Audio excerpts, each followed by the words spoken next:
ఈ కానిస్టేబుల్ అదే చెప్పాడే, ఇప్పుడు నువ్వు కూడా అదే చెప్తున్నావు. దీన్ని బట్టి నాకు అర్థమైంది ఏంటంటే భయం అన్నిటికంటే భయమైందని. గంటకి 90 కిలోమీటర్లు పరిగెత్తే జింక 60 కిలోమీటర్ల వేగంతో పరిగెత్తే పులికి ఎంగిలిగా దొరికిపోతుంది అంటే దానికి కారణం భయం.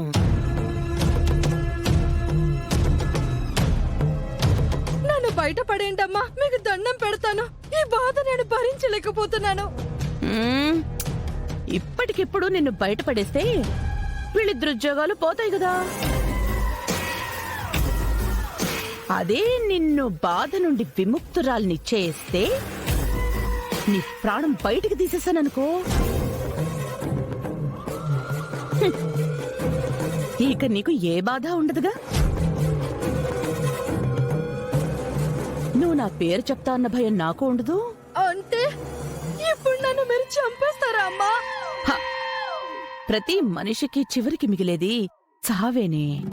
హ, అదృష్టం కొద్దీ అది నీకు ముందే వచ్చేసింది, అది కూడా నా చేతుల్లో. అమ్మా అమ్మా, మీకు దండం పెడతానమ్మా, నన్ను చంపొద్దమ్మా. Constables, madam. తల తెగ్గి పడ్డాక కూడా బ్రతకడానికి కోడి మొండం కోరుకుంటూనే ఉంటుంది. ఏ ప్రాణికైనా బ్రతకాలనే ఆశ లాంటిది మరి. మనిషికైతే మరీ ఎక్కువ.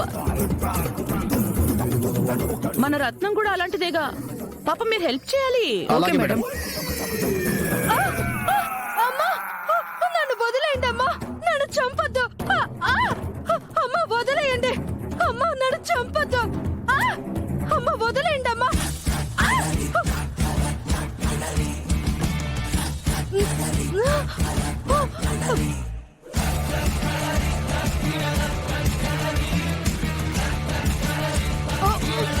వద్దమ్మా, నన్ను చంపొద్దమ్మా, మీకు దండం పెడతానమ్మా, నన్ను వదిలేయండమ్మా, నన్ను చంపొద్దు.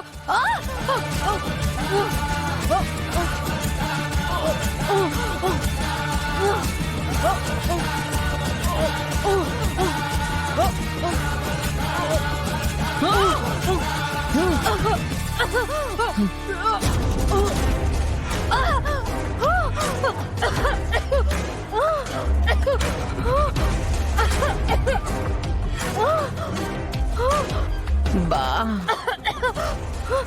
నమ్మకంగా నువ్వు నాకు దేశానికి మధ్య బలమైన ప్రహరీ గోడలాంటానివి.